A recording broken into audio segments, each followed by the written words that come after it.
Okay, guys, this is Jeffrey. Welcome to another podcast, BOSSCAST, episode 4. Today, a good friend of mine, William, on the other side. So, William, how are you doing, man?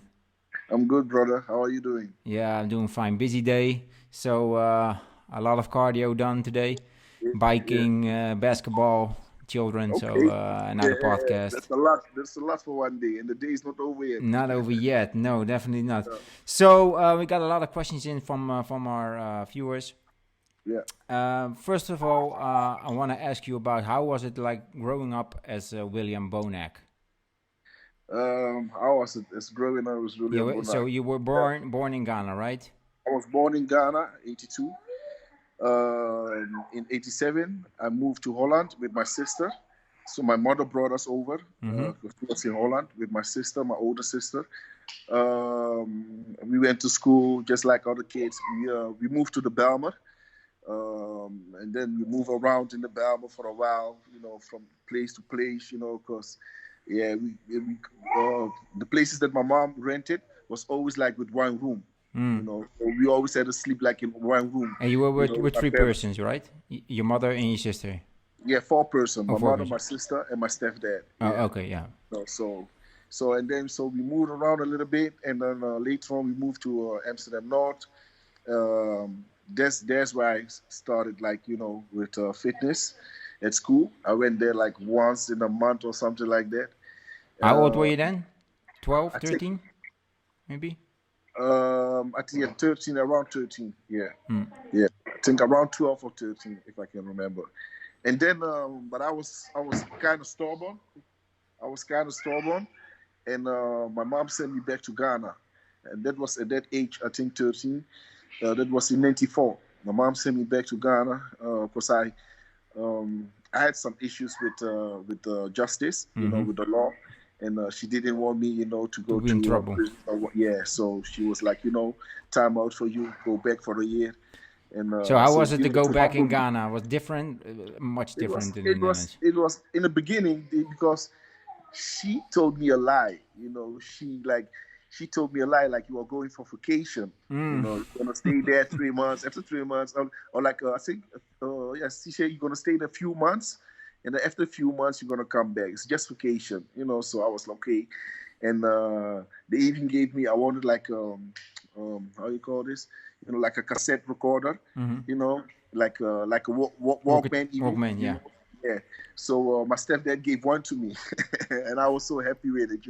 This was all just to get me over there. You understand? Yeah, Without yeah. problem. Yeah. So So you even stay when with your grandmother, or? yes, with my grandmother, Mm. I stayed with my grandmother. I grew up with her till I was 5, when my mom was in abroad. So I went back to my grandmother, and I started training in the backyard with some neighbors, and I had a neighbor. He was like, huge. He was like the biggest guy I ever saw, and I trained with him. I trained with him in the backyard, and we trained with car parts. Mm-hmm. So like car engines and that kind of stuff. And brakes and that kind of stuff. So after a year, after I found out like I had to stay there after Yeah. a year, Yeah. my mom brought me back Were you because my pissed? Were you pissed when you I found was out? Or? yeah, I was pissed. The few months, like after 2 months, I sent her a letter, she didn't reply. 3 months, I sent her a letter, she didn't reply. And then I knew, and my cousins, they were like teasing me, like, man, you're stuck here. Your passport, your passport, they put it like a cross, like a red Yeah, mark in yeah. my It can never passport, so I come can't back. go back. Yeah. So they were teasing me. But eventually, after 11 months, my grandmother got tired of me as well. And told my mom I'm doing good and everything is well in school. She was lying. She just wanted to get me there, to Mm. get me back in Holland. And she told me, like, look what I'm doing for you. So when you go back to Holland, don't forget about me. I say, no, Grandma, I won't forget about you. So she kind of lied for me so that my mom brought me back to Yeah, Holland. yeah. Okay. Yes. When I came back to Holland, the problem started. And then I started doing it, like getting into the wrong direction, with my environment, friends around me.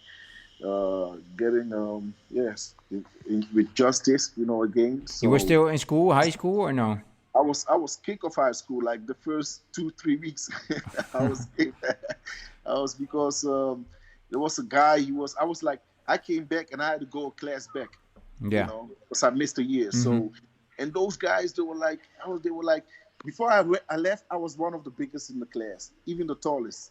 But when I came back, I saw those little kids, like a year younger than me. They were so tall, and one of them, he took my pencil, and I bought my pencil with my own money. My mom didn't give me money for it. When I asked her, like, I need I need money for school books or whatsoever, she would laugh at me. Yeah. So I had to save my own money, and buy my own stuff. So the guy was, like, he took my pencil. I said, no, don't take it, like, leave it. He didn't listen to me. So I went to him, and listen, for them, they can get anything from their parents. They were rich kids, you understand? But for me, it's not the case. So I went to him, and he was giving me a big mouth, so I slapped him. And then they kicked me off school. And then they called my mom, and then when they were telling my mom, yeah, this guy, he would never find any place to go, any school to go. And I got angry at the director, and I attacked him as well. I beat the shit out of him. My mom was there, and she stopped me. So and this was all when I was like 14 years old. Yeah. Then I got dropped off school. I was hanging on the street. I got in some beef with a neighbor. He was like, I saw him like a friend, because I was always helping him out when the other guys was beating him up, and he was like living like a block behind me, So, and then this same guy shot me like a month later. He shot me. We had an argument. Okay. And, Yeah. same thing. I beat him and I slapped him in his face. And a few days later, he shot me. In the stomach, And, right? In the stomach. Excuse me? In the stomach. No. He shot me like in the side of let's say in my legs, like in the side From the back? in my ribs. Let's say in my ribs, at my left ribs. He was like, I thought it was like 5 centimeters from my heart, but according to my mom, I think we talked about it like a few weeks ago, and she said, well, 2 seconds, Abby, me do. Sienna, Kaya should leave Abby Neymar. I should leave straight tell her. Sorry guys. No. It's my daughter. She's anders gaat me opladen. Yeah. What is this kikker? Straight tell her, boys. Sorry about this. I should leave her. Yes. Yeah, I'm back. So can you explain how it felt when you got shot? Did you feel anything, pain or no? No, I was like, to be honest, I was instigating it. I was like on his nerve every day, for the past 3 days, and he got tired of it, and because he was sending me threats, and I'm like, I'm not with that, and then so I was like instigating it. He was like, okay, come here tonight. I'm saying, no way, man. If you want to do something, better do it now, So he said, yeah, okay, let's walk there. So we walk like in a park, like nearby, like about 100 meters. We walk, and all the time while we were walking, I was telling him, like, you can't kill me and this and that and blah blah blah. I told him, like, so you want to prove yourself for the other guys, because that's what it was. He wanted to prove himself for the other guys. Saying like, okay, I can handle William. And most of the guys, they were like 10 years older than me, but I didn't back down for them. He was like 15, right, or something? 14 years old. Yeah. So they hated me. I was, chilling. And the guy who shot me was even 17, 18. In 17 or almost 18. And the other guys, that used to beat him up, they he wanted to prove himself for them. You understand? So one of them gave him a gun, and I saw the gun. He showed me before even one time, and I was laughing at him like, what you need this for? You understand? So then like we walked, and then one of my friends, like we called him Kabubi, he put a knife in my pocket in the bag, because he knew what was going on. So, and I was someone, I didn't fight with weapons, I could fight, so I never needed weapons. If you beat me, you beat me. So cool, you understand? If I beat you, I beat you. Yeah. I didn't need no weapons at that time. So, and then, so the friend put a knife in my pocket. I took the knife out of my pocket and threw it away. And then we walk, and I told him like, okay, I'm going to give you your chance, do what you want to do so you can prove yourself for them, and all the time I was like, laughing at him, like, like, you can't kill me, like, like, I'm a ghost to you. And, I was that time so influenced by Tupac as well, so I was like, and I was fearless. You feel like invincible. Yeah, kind of feel, like fearless, like nothing can touch me. Yeah. So, and then he pulled the gun, he looked at me, and then I saw tears in his eyes, like, and he even apologized. He said, really, I'm sorry. Yeah. And then he shot. And then once he shot me, I started to laugh. I was like, is this all? And he was shocked, like seeing my response. So he turned away and he started to run. So I started running behind him. He turned around again, pointed on my head, because I always told him, like, if you want to kill me, better, point between my eyes. So he was like, this time he was like aiming, like on my head. So I was running towards him. And once I saw his shoulders move, I just ducked, and just kept running again. And then he shot again, and I just ducked. And I just kept running behind him. And eventually he was like, he was gone fast, too fast. And then I got like tired, and I start sweating. Yeah, that's what I thought. That was I thought. Adrenaline, probably. Yeah, but I thought I was sweating, but those sweat was my blood. Yes, So, but I didn't even notice that I was shot. Yeah. So I walked back, and my friends came They came towards me. I said, hey, are you hit? Started feeling on my body, and then one of my friends, went with his like the tip of his finger in the hole. Understand? So then I started feeling like, hey. As I walked back to the street, I started getting like, I couldn't walk like I supposed to. I couldn't walk straight anymore. So I was like walking like with one side like hanging, And then they told me, you have to lay down. You have to lay down. So I lay down. My friends, a lot of other friends, they came. They saw me, and everybody got crazy. They went to call my sister. And I was laying on the ground, and I was just, the only thing I said, like, I'm going to kill this motherfucker. That's the only thing, I'm going to kill him. And then my sister came, and my sister started crying. And I said, don't worry, I got this. I'm going to kill this guy. She was like, you calm down, don't talk, save your, energy, yeah. So you went to the hospital? Yeah, it took like 45 minutes before let's say it took like 20 to 25 minutes before the police came. Because at that time, when they heard like a shot, at that time they didn't wear bulletproof vests. You understand? So they have to, like, send people, go back to the like office, gather together, put some bulletproof vests, and then come to the situation.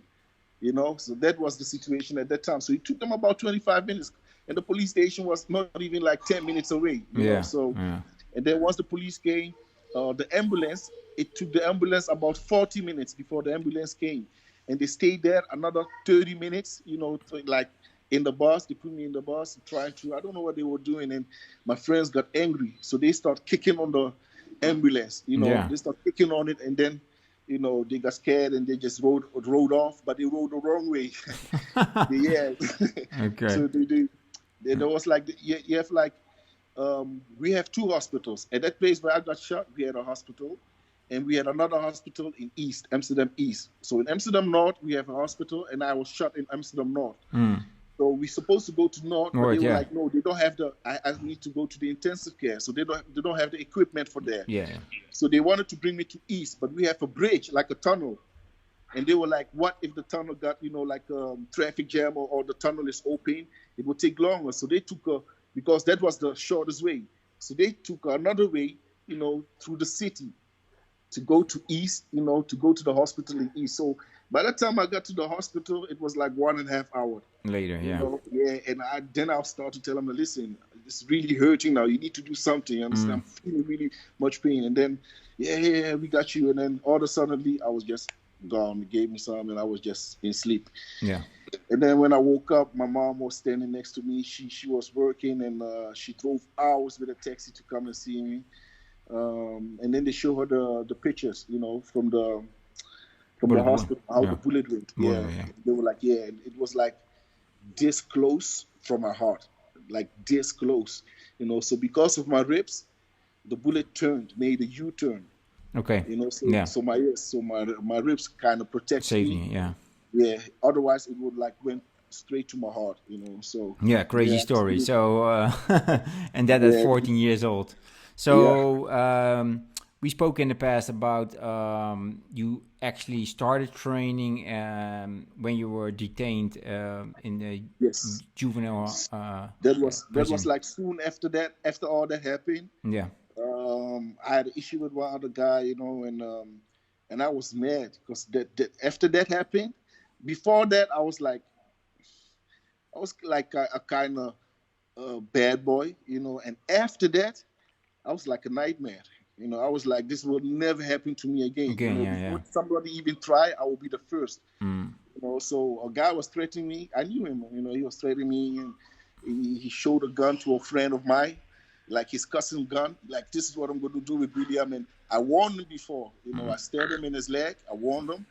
And, he still wanted to be tough. And he showed a gun to a friend of mine, like, this is what I'm going to do with William, And I got, shot, 6 months before, So I was, paranoid. Yeah, paranoid, yeah. I went to visit him early in the morning. I took goodbye. I said goodbye to my sister. She was like, where are you going so early? I said, I'm going to school. She said, school? School doesn't start this early. I said, yeah, I want to be early, because I don't want to miss my bus. And she was like, okay, because she was still sleepy. So I said goodbye to my sister. And because I knew I wouldn't come back. So, and I went for him, Yeah, okay. So you got to prison, in juvenile prison. So you met Erwin, right? Erwin, the big guy, the guard, the security guard over there. Yeah. That was we had two guys. The one you just mentioned. Yes, Erwin. Other guy, but that was later. That was like a year, almost a year later when I got there. Yeah. So, and then I think they saw talent in me, building, because they were lifting all. And I was 14 and I could lift 150 kg easily. I can't even do that now, that easy, the way I did it back then. And I had so much energy, and they couldn't believe it. And they were like, they saw my body, they were like, you need to do bodybuilding. Yeah, they saw the potential, yeah. Yeah, like, nah, man, I don't bodybuilding. I didn't know much about bodybuilding. But one thing, I didn't want to walk around in a slip, you understand? Yeah. So that was my most obstacle. And then they saw talent in me. They put me in a team. Normally, it takes months before you get in the fitness team. Within weeks, they had it done. I was in the fitness team. I could train 4 times a week. I got education from it, And then I moved to another. So I got my education eventually. Andre de Heus. Thank you very much for watching this. Yeah, because he was the one, who made it all possible for me, And I own a lot of stuff to him, because this guy, he kept me positive as well, So. Yeah, that's how I found myself, okay, maybe this is something for me, because I always wanted to be strong and, and I love fighting, but inside we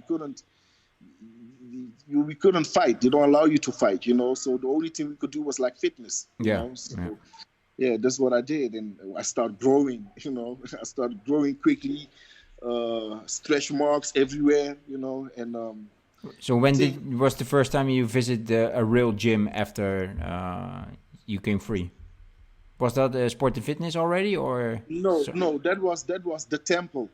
The temple in Amsterdam. That's why I made my own gym, also William Bonac Fitness Temple, because that was the first gym I went to, and at that time I was doing I was also in education for carpenter, in construction. Yeah, and then every time I did my homework, I was also at school as well. So I came from school.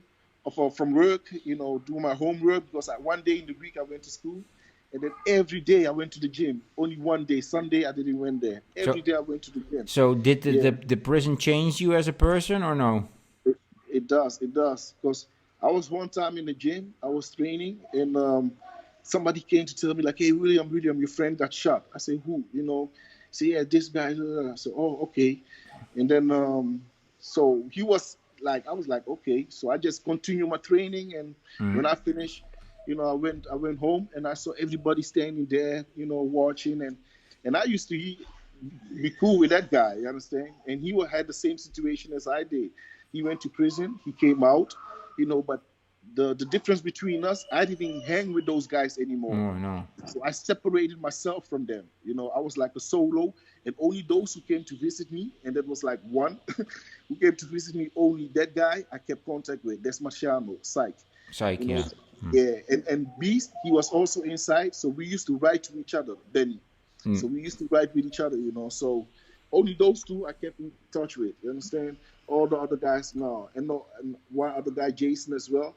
He's from my childhood. He used to, like, that time I got shot, he used to come visit me every day, walk with me to get my medicine with my mom, you understand? That kind of stuff. He was with me every day, so, yeah, but all the other guys, yeah, no. No, okay. Probably for the better.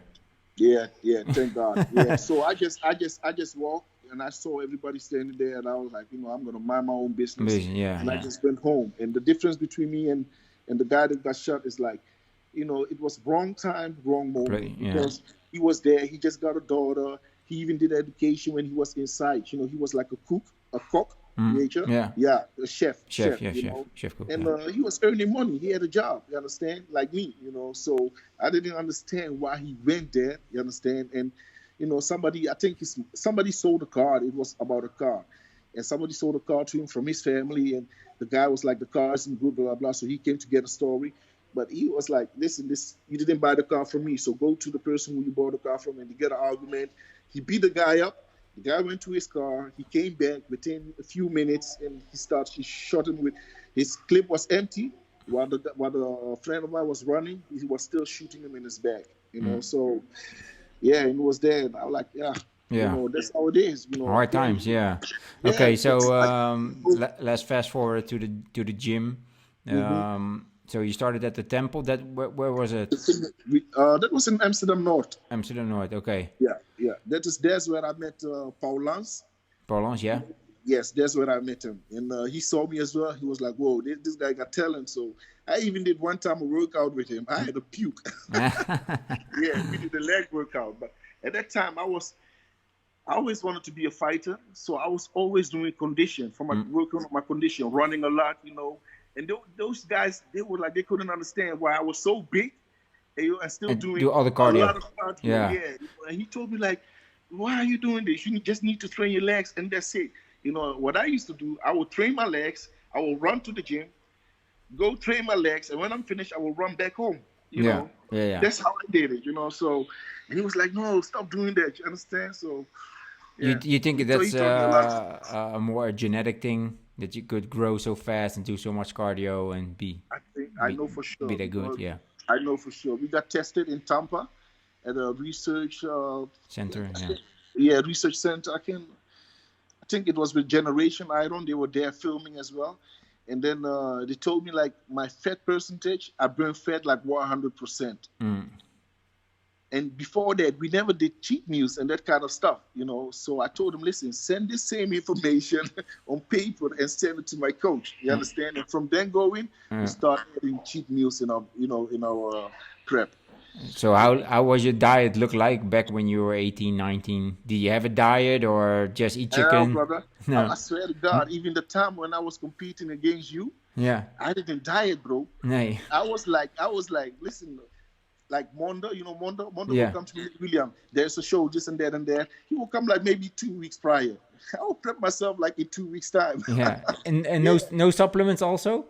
No, that was in the beginning, no supplements. Later on, Mondo started giving me supplements like protein, BCAAs, glutamine, only those basic stuff I used, and in the beginning, creatine as well. Yeah. So he used to sponsor me with that, so, but before that, I wasn't using anything until I started competing in the amateur 2008. 2008. It was the IBF was the first competition? Yes, or no? Yes. I think in Diana. Diana Camis, yes. Yeah. So you probably won that show? I won that show with a shame because I couldn't pose at all, So I was so embarrassed because I had to look at the other guys, what they were doing. But I saw some cues, some things on YouTube. Yeah. But still, to do it physically was different, So I couldn't pose properly. So I felt embarrassed, but I still won, So from there going, I start watching Kai Green, you understand? Because I was always a fan of him, and still am, because he brought a different, like a different game. You understand? He made bodybuilding excitement. Like same thing with how you call this guy? Oh, I forgot my man's name. He always dance. Melvin Anthony. Melvin Anthony, and the other guy from our I can't come up with his name now. But those guys, they make Eddie, Biggie Small. Biggie Small, yeah. Yes. Same thing. They make the show more entertaining.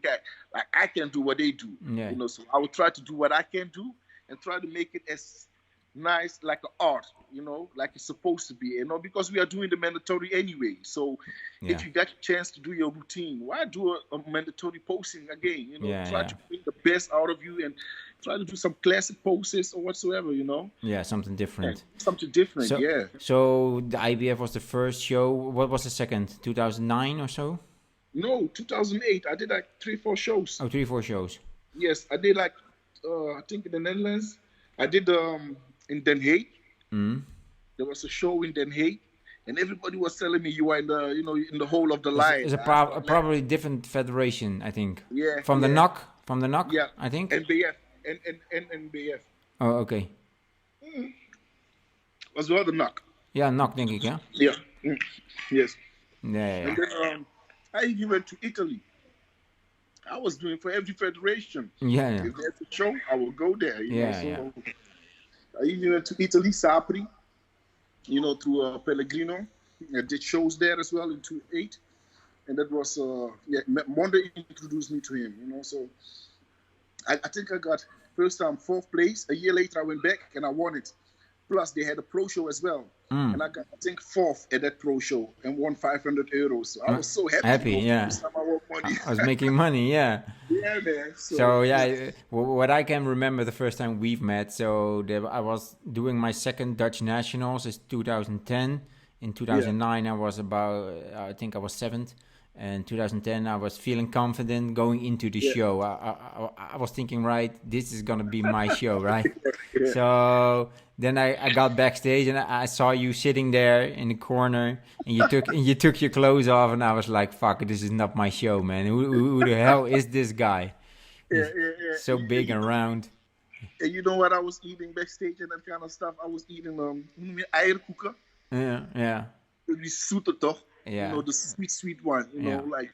Like how you say that, egg cakes. And egg pancakes or something. Yeah. Yes, all this kind of crazy stuff. And people were looking at me. What are you doing? I'm like, this is what I'm supposed to eat, right? I Or like bread with eggs, like a cooked egg on it, and like broodje gezond. Put egg on it, a little bit salad, tomatoes, and I will eat that. That was my prep. Yeah. So you won the Dutch Nationals and the overall, I think, or no? Yes. Yeah. I think that was no. Yes, the overall as well. Yeah. I think so. Yeah. And later on, same year, I won the pro card. Okay, you went to the Arnold Classic or no? It was 2011. 2011. As an amateur, right? Yes. You came in fourth. Yeah. Pro card, but I wanted to take the chances, to win my pro card at the Arnolds. Unfortunately, I placed 3rd. Yeah, after Lezhikov won. Yes. The Russian guy, yeah. Yes, from our class, but he still lost the overall. Yeah. We was expecting him to win the overall as well. Yeah. I think Matthias Botov won the overall. All right, the German guy. Yes. So, okay, so you got a new house, right? Yeah, bro, thank God, man. Yeah. 2 years. Tell us a little bit about it. It's the same neighborhood, or? Yes, this is in the same area. Yeah, kind of same neighborhood, like from New Venom to Hoofddorp. It's like 5 minutes away from the old house with a car. And so I bought this house in 2018, and but they had to build it in 2019 to start building it. Yeah. And now they finally finished. Yeah. So I had to pay, I had a mortgage to pay every month, plus the rent that I had to pay from the house that we were living in, So I that was difficult, but it's all worth it, right? Yes, it was all worth it, definitely. Beautiful big home for the children. Yes. So 2 months ago, 3 months ago, we went to the Arnold Classic. So Yeah. how was your experience this time at the Arnold because of the Corona and no audience, that kind of Yeah. stuff? How did you experience it? It was kind of weird, but to be honest with you, I was so happy that we got the chance Yeah, to at least compete, you told me, because yeah. Okay, yeah, yes, because because I a was week later, if it was a week later, we both be it would be fucked. canceled. Yeah, yeah, Yeah, yeah, yeah, yeah. All the hard work for nothing. That's why I feel so bad for the other athletes. I know it's for the, safety reasons and yeah. health reasons, but I feel so bad for all those guys who prep like 3-4 months, and then yes, eventually the show get canceled, Guess what? Yeah, So yeah, yeah, that was like that was. I was happy, from my side at least that I got to do the show, yeah, and you know, one, yes, and one, of and course. one as well. Yeah, yeah. So Even though there wasn't that big audience, I was still happy, and it meant a lot to me, man, because this was my second time winning the Arnold. So yeah. yes, it was a good feeling. Yeah. So about a week later, you went to Ghana or something, Yes, maybe. yes. I went. Yes, so to open up your new gym. So tell us a little bit about that. How that Yes, went. yes. So we went to Ghana, and not knowing that those whole, Corona thing was going to be like that. And we were there like for a week, because we were about to open the gym. I built up a gym over there, and but it wasn't as successful as we thought, because like at the same day, the president announced the lockdown. So a week later, we was there like a week, and we supposed to leave that same week. Yeah, So we were supposed to say 2 weeks, but he put a lockdown. There were no planes that could leave or land. yeah, So we got stuck over there for like 6 weeks, yeah. and then to Belgium embassy, we found a way to fly with them, and we fly with like a government plane and come with them to Brussels, and then we took a cab from Brussels to Amsterdam. Yeah. And that was So like, and then that was like one day before. I let my sister sign for the house for me. That was the day that they gave her the keys, yeah, and that was on a Thursday, and the Friday morning we came back. yeah. So was the gym opening successful, or was it It because wasn't. of the coronavirus? It was Yeah, fucked up. because of Corona. So for me, it was like perfect. I could train every You do day. every day, yeah. I had something to do, because it was boring as well. So for me, it was perfect, But for other people and like for the gym, it wasn't the best idea. So we're gonna do this over next year with God's will. If everything, calms down with Yeah, the social situation, then we will go back there and reopen it again. But at this moment, it's open. At this moment, I think since they started opening, we are now in June, so it's like it's open for a month now, and we got about 50 people, 50 yeah. yes, Okay. clients. Cool. So what a lot of people don't know is that we suffered an injury. You suffered an injury Yeah. pre Mr. Olympia. So you got a herniated disc. We suffered the injury Yeah, because we are part of the team. yeah. So a lot of people didn't know that. So how do you feel right now with the injury? The injury is still gone, but I still have to like, I'm still like between 90% and 100%, and 95%. Let me say it like that. The left leg is kind of getting stronger than the right leg, and the left leg is where I got the injury. It was like a blocked nerve. Yeah. So now everything is coming back. There were almost no blood running through it. Yeah. So I had no connection with my leg. I couldn't like let's say for example leg press. I couldn't do no leg press because my right leg was doing all the work. So if I wanted to do leg press, I had to take all the weights off. So that was like when we started the prep for the Arnolds. So I think after the Olympia, I started doing my leg. Yeah. I remember because about 2-3 weeks before the Olympia, you texted me or called me that you want to put up the toilet seat and that you couldn't get up anymore.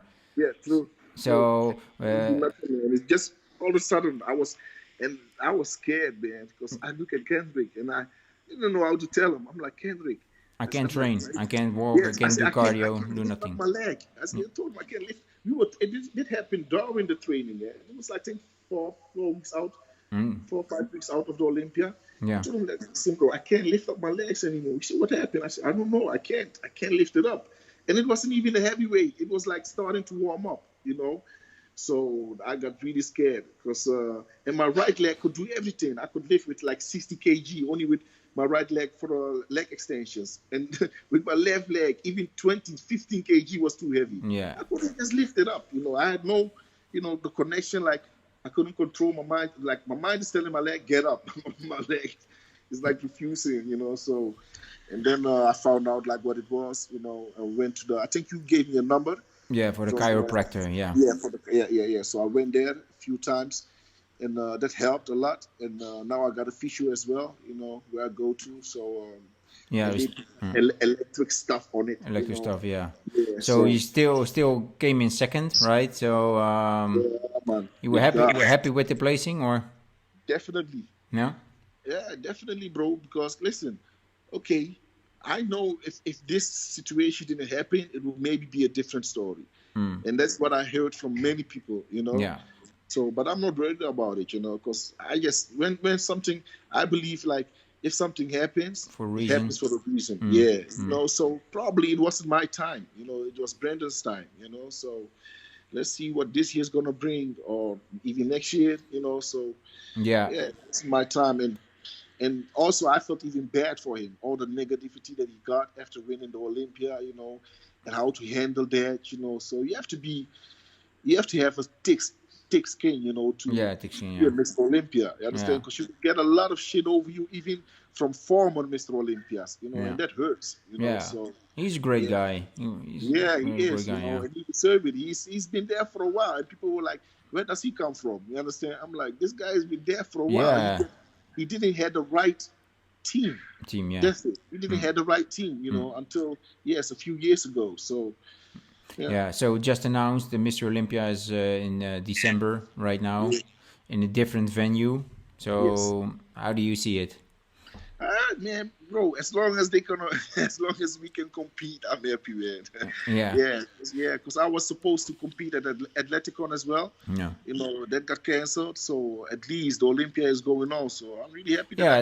It also gives us a little bit more time because you're pretty busy right now with the house and stress. So oh my God. Yeah. Otherwise, I would be in my prep right now. Yeah, being prep right now is fucked up. So we got about 3 months. Yeah, 3 months. Extra to focus on. Now I got enough time. So probably going to start like September. That was what I had in my mind. To start in September. I know it's early, but to build it up. So. Okay, so I got a lot of questions in for the Q&A, and I would just want to start with the first one. That's from Joey.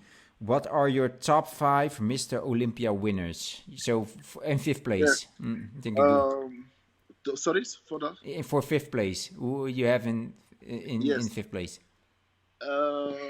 Or number 1. Just who's your number 1 and then number 2? Okay. Maybe easier. My number 1 of all time, yeah. Of all time will be Phil. Yeah. Okay. Mine is Ronnie.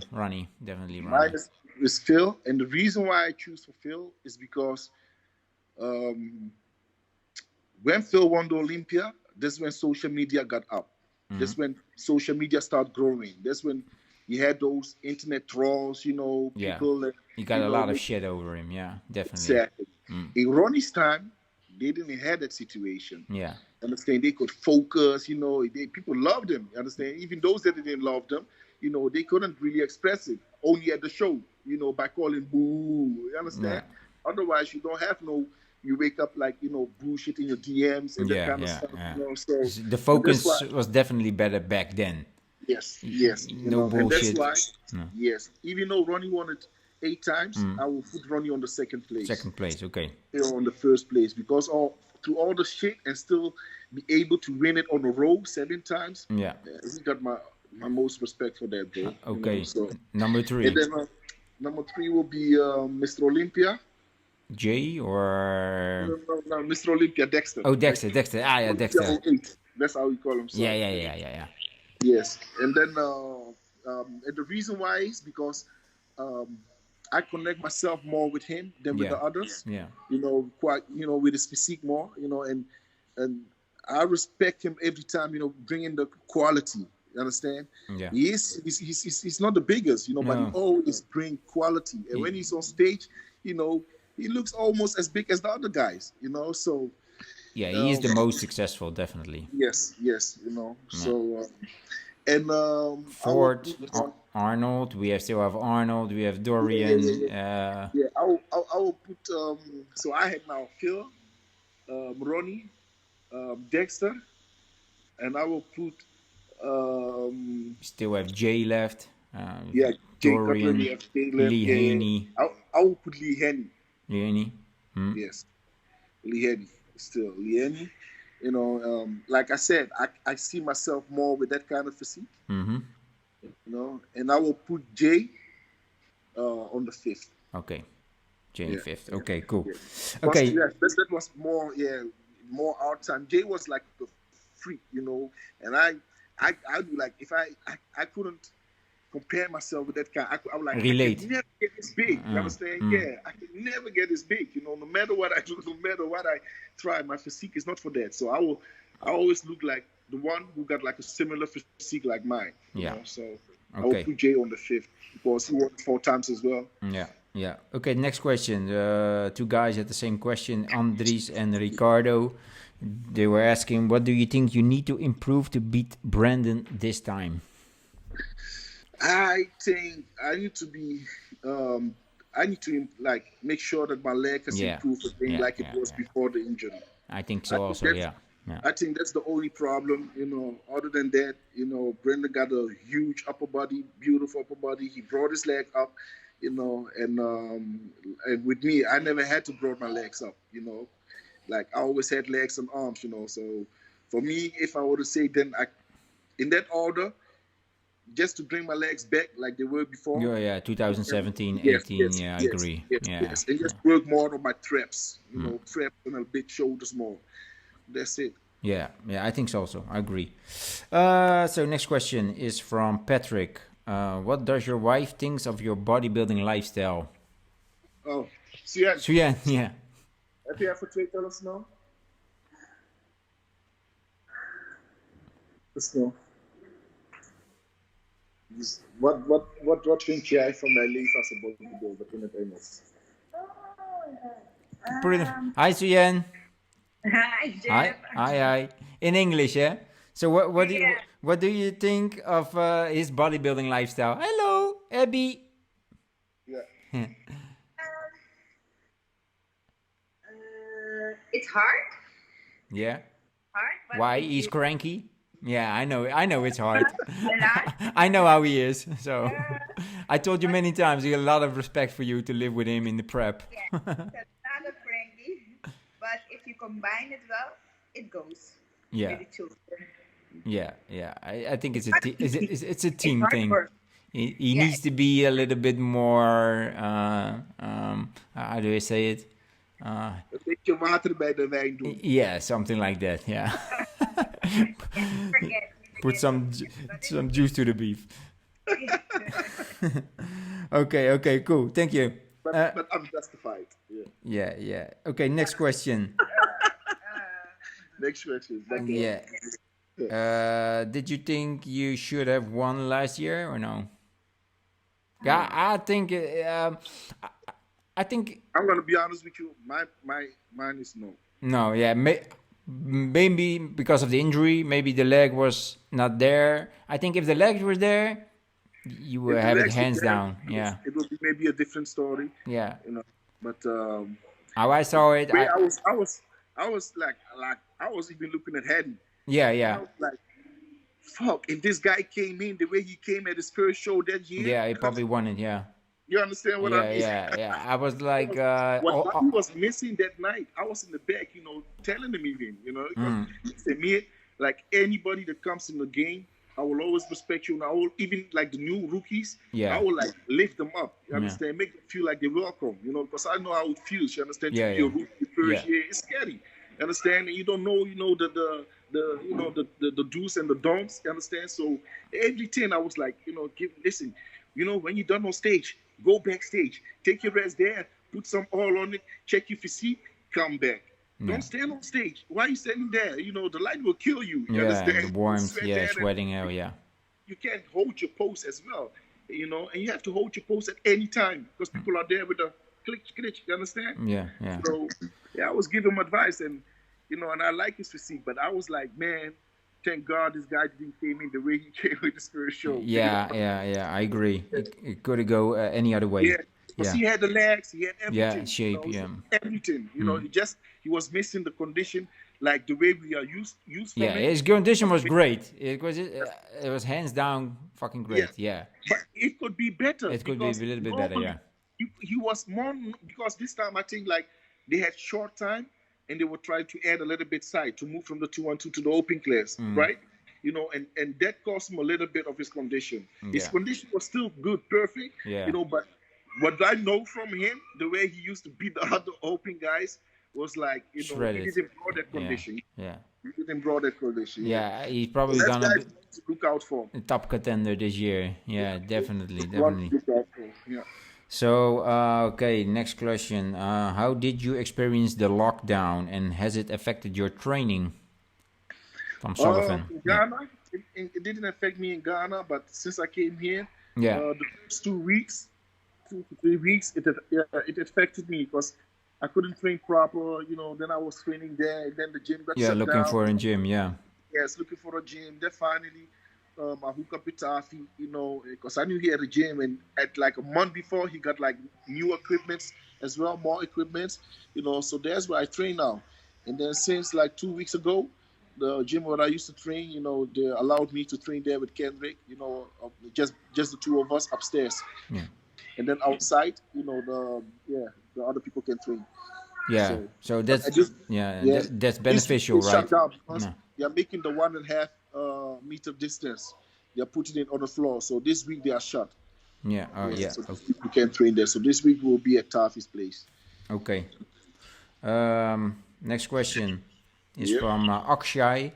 What do you think of the lack of media attention for bodybuilding in the Netherlands and around the world? I think Like I'm gonna be television honest. or yeah. Yeah, I'm gonna be honest with you. When I heard about bodybuilding, I was thinking like most people were thinking as well. Yeah, yeah. Like muscles but no brains. You understand? Yeah, a Juiced lot of up guys, yeah, showing yes, themselves. yes, and I was never like that. Even though I had one of the biggest muscles of all my friends, I was like, always, I was embarrassed when people were looking at me when I go to like a park or whatsoever, swimming pool, and people were looking Yeah, at look me. at the guy, yeah. Yeah, I feel like children pointing at me, Dad, look at him, look at him. Yeah, I know. You feel like like you are A Superman or something. no, not even Superman. You feel like I felt embarrassed. Yeah, I know. At me, like you feel like. But they see you like that you're guy, human, Yeah. Yeah, I understand that later, but at that moment, I even sometimes get angry. I'm like, why the fuck they looking at me? You understand? Yeah. But there's some people, they will stare at you, keep staring. So I used to wear those baggy clothes, hip-hop clothes. Yeah. Like the baggy jeans. It doesn't show. Yeah, so I didn't show it off, so. Yeah, I think so. The media, maybe the steroid side of it, or Yes, exactly. no. I even one time, one guy had a nerve. I was walking at Scheveningen, and one guy heard in the far, but I couldn't notice who it was. You know me, at least I will come and get a story from you. You understand? Yeah, I know. You have to say that. Say it in my face. You understand? I can even explain to you the way the situation is. If you say it nice. Yeah. You get me? This guy was calling because people were looking at me, and he was like anabolics. Yeah. Age of steroids, something like that. Looking for the guy, I'm like, but I couldn't, that's what they do. They hide, so. Yeah. That bodybuilding got a bad name, and the only thing we can, Arnold even made, if it wasn't for Arnold, bodybuilding would be like even make it a worse name because of Arnold, being a governor, being a movie star, being a bodybuilder, because of that, we got a little bit recognition. Platform, yeah. So I let's agree. see how it will go the next 20 years, 50 years. Okay, so this one is from Brian. How did your family react when you first wanted to start bodybuilding and doing shows? My Yeah. Your mother, she slapped you in the head. My mom was like, okay, but she was always happy for me, At that time, she never came to a show, but she was always happy for me. And she was like, every time I came home and I told her, Mom, I won. She said, yeah, you won. So you How won much money? money? Yes. How much money did you win? Yeah. Then I look at her, I said, no, I No didn't win. money. I just won a trophy, you know. Yeah. And then she would laugh because I spent so much money on supplements, on Yeah. my vitamins, and she just could and food, and she just couldn't understand why I put so much money in it and Yeah. I'm getting anything from it. Yeah. I was trying to convince them, like, and my sister was laughing at me as well, and I was trying to convince them, like, listen, this is just the beginning, the better I get my pro card, Yeah. and once I get my pro card, I can compete for some money, so now it's like investment that I have to do for myself for the future. So I was always trying to explain it to them because they're my family, Yeah. friends, and other people. I didn't care, Yeah. But for them, I was trying to explain, but they was just. It was more a joke, like, okay, where's your money? Well, how many money did you win? Make, yeah. Yeah. Get out. But I can imagine this question. There's a lot of people are struggling with this from the family or friend or girlfriend, father, daughter. Because a lot of these guys, to be honest, they're not gonna make any money. They only gonna spend money in this sport because not really a lot of people make money. No. Eventually, you lose people. You lose your wife, maybe. You lose your, I've seen it. your job, and you're gonna lose people. So it's a tough sport, man. And I think the one who can help us is the federation. That's the only one. The one who can help us, is the federation, man. Yeah, put in some prize money, maybe. Yeah. Okay, what we got left? Sander asks, how do you have any tips how to maintain competition prep more easily? So to maintain, I think you're in shape all year round, right? So that's a tip from me to them. Don't get too fat, definitely. No, that's me. Don't try to do the yo-yo effect, Yeah. Gain 20 kg, 30 kg, and have to lose that 20 and 30 kg again. That's like, for health issues, it's a problem, Maybe you don't face it now, but I'm sure in 10 years' time, like, you will feel the difference, So I always try to stay, like, I don't even, like, try. It just happens, to stay in shape. Yeah, genetic also, but you eat rarely clean every day, right? So it's not more different than in prep and in the off season, just a little bit less or more. Yeah. So I can eat. I can eat like a Big Mac every day, like a pizza every day, and it won't harm me. No. And even with my prep, I make it as easy as for myself. To every week I have to. Even though I don't want to, if you want, you're gonna lose weight. I don't like cheat meals, but I have to, because if I don't do that, I can't keep the muscles. You understand? I will lose too much muscles. So. Okay. Something of the same question from Jasper. How do you calculate your food intake and how many you eat in off season and prep? I think people gonna blow their ears right now. You don't calculate. I don't know. I barely calculate. I just start with my prep. In the beginning, I will put, like, okay, let's say 200 grams of chicken breast, 300 grams of rice, of potatoes, a little bit vegetables. Start with that. And then from there going, I will, like, 2-3 weeks time. Yeah, watch your physique. Myself, how my physique looks like, what's going on with my weight, and then I can adjust. Okay, I can bring up my protein a little bit high, or I can bring up my carbs a little bit down and put more good fats into it. You understand? So. And in off season, I just eat what I want. Yeah, he just eats what he wants. He doesn't calculate anything.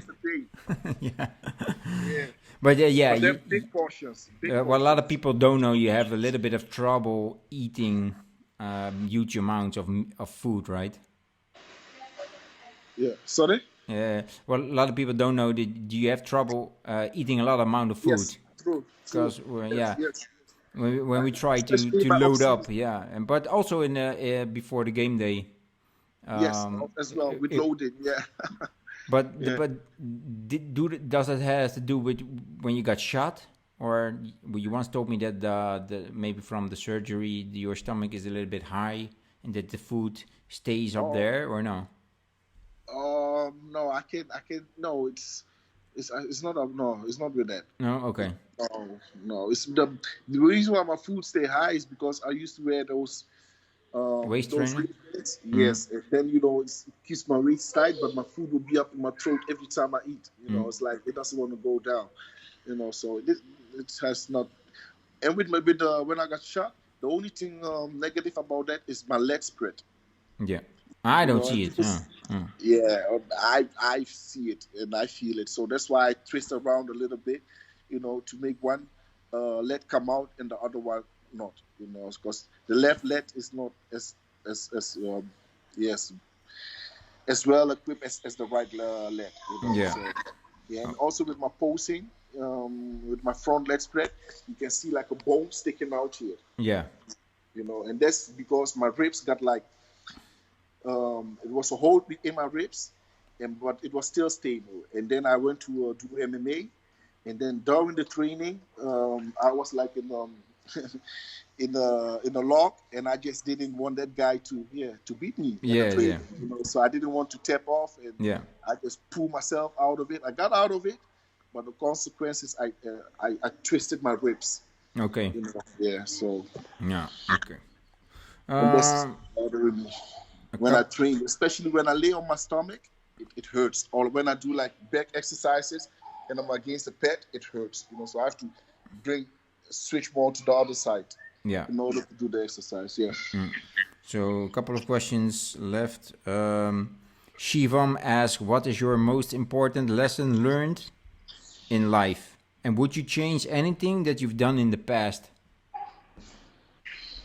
My most important lesson I learned in life is to never give up. Because there were many times that I wanted to give up, and if I did, like, for instance, when I got shot, if I gave up, I wouldn't have my sons, my children, everything what I own now. Even when I had my first son, I wanted to give up again. And then I thought about him. What would he think about his dad? Like his dad, taking his own life, So he stopped me from that day as well. Yeah, would you change anything you've done in the past? No. I've done a lot of good things and a lot of bad things, but all those things made me who you are right now. Yes. So I suffered a lot as well as a teenager because I lost a lot of years. I couldn't go out and I didn't experience those things like most teenagers did, So I missed a lot of stuff, but I don't mind, I gained them all back right now. I've traveled the world. I've seen things that most people haven't seen in their life before, So yeah, I agree. Yeah. Patrick asks, is your preparation different every year? Yeah, it's kind of different. Not extremely different, but it's like this year, like with the Arnold prep, with the loading, it took us like 3 weeks to load.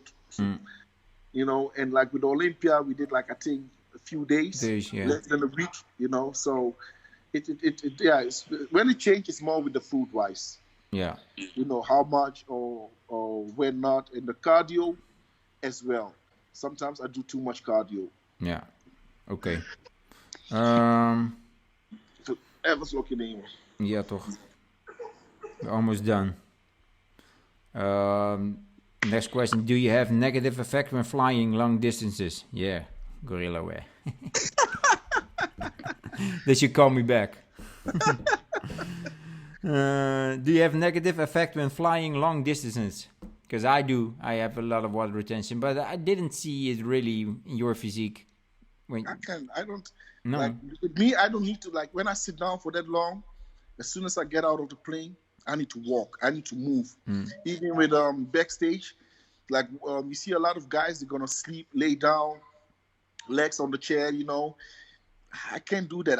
I tried before in the beginning, and then once I get on stage, I will die from cramps. Cramp, yeah. Because the water is going from the lower. So I need to move. I need to keep moving. I can't sit too long. I need to keep moving, and then I'm okay. Yeah. Yes. Okay. Kevin asks, what do you think of Sean Roden, his ban from competition? I think like they shouldn't even ban him at the first place at all. I agree, because he's not. Because nobody has found him guilty. No, he's not guilty yet. Sentenced. And so nobody has found him innocent as well, because he's still in the court case for this. So I think nobody wanted to make his hands dirty, you understand, or get dus zeg je dat, smet, you know. Yeah. Yes, you know. A stain or something. Yeah, Yeah. stain on his name, you know. So that's why most people, kind of pushed him away, you know. Have you spoken to him lately, or? Yeah, I speak to him often, you know. Me and Sean, we are good, you know. I love Sean, and you know, I was, even at that time when that happened, I sent him a message. I'm like, listen, bro. Yeah. I don't know what's going on. You understand? I respect you as a brother. I respect you as an athlete. You understand? And he came up to me like, yo, bro, he didn't have to. I didn't ask him for anything, you know, for explanation or whatsoever. I was just giving him a big up, you know. Yeah. I know how tough it is. You understand? When you just won the Olympia and you face this kind of stuff, you know, and mentally, you know, and I yeah. believe him. I believe him. And he told me, like, William, I didn't do this, you know, and that. And I believe him because I know how these women in this industry are. I know that. You understand? So, yeah, and I know how the guys are as well, you know, and I know how Sean is. And I'm like, I couldn't, in the first time, I was like, nah, this is not possible, you know. So, and I believe that Sean is innocent. Yeah. You know, and I was, you know, stand behind it as well. Is he allowed to compete again or no? I don't know. They should left him because now we got a new owner of the Mr. Olympia. Yeah. So maybe they will consider, like, listen, be honest, it's boring. Yeah. It's not getting boring. Yeah, I agree. It's getting boring, you know, like before we had like top athletes, you understand? And like now when we go to Olympia, even I think that I can be a Mr. Olympia. I didn't have this thought like 5 years ago. Yeah, I agree. Yeah. You know, so we have to, of course, like, yeah, well, for me, if it could, you know, let even Phil come back, you know, let Sean Roden come back, you know, let even Kai come back, you know, he had the same situation as well, you know, so let all these guys come back if they want to, you know, but for Sean, I know he wants to, and I hope they make the right decision to let him compete this year at Olympia. Yeah, I agree. Whether his case is over or not. You know, once he get convicted, then they can make that such of decision like, okay, we're going to ban him or not. You understand? Yeah. But at this moment, you are taking something from a man from who you don't know if he's innocent or not. Yeah. You know, and what if he's innocent? You guys have taken like 2 years away from him then, you know? Yeah. So, it's all social media, you know? Yeah, that's what I mean. Yeah. That's what I mean. That's what I mean. Like, that's why I chose those 5 Mr. Olympians the way I chose them. You understand? Because that's why I chose for Phil, because he had to deal with a lot of bullshit, and Sean as well. Yeah. And Sean will put Sean even next to Phil, even though he won it one time. You know, that's it's a struggle, man. I don't know how I would deal with those situations. Yeah, it's very stressful. Okay, the last question, the best question. What the last question is from Ron. What's your most funny moment with Jeff, with me? Your most funny moment? I'm probably gonna know what you're gonna say. The most funny moment with Jeff. No. I think that was in Birmingham. Yeah, I thought so. You're gonna. And this guy, we shared a room. You know, we went to the Body Power. We shared a room, and listen, when I train, of course, sometimes I fought here and there. But Jeffrey, he was like a fucking machine. It was like a tape. Like somebody's recording a tape and he keep repeating it. It was farting all the time. It started soft and then hard and hard. And eventually I couldn't take it, man. Yeah. But that was my funniest moment. And I even asked your wife, like, how can you live with this guy? And she was like, I don't mind. I found it like, smelling nice. Yeah, something like that. I shit myself, man. She doesn't even remember. I asked her last week. Yeah. I need to compete with the snoring you do. The who? The snoring. Because this guy snores like hell. It's like a bulldozer. You can't sleep through it. That's only for the people in the plane, man. That's for their boat, yeah. Like this. It's like a storm. Okay, Will. Thank you for coming on the show. Thank you for inviting me. Thank you for your time. Say hi to your wife and your family and your friends and Abigail. Hello, Joshua. And I'll talk to you soon and see you soon, brother. Okay, brother. Thank you. Okay, thanks a lot. Take care. Well, bye-bye. Bye-bye.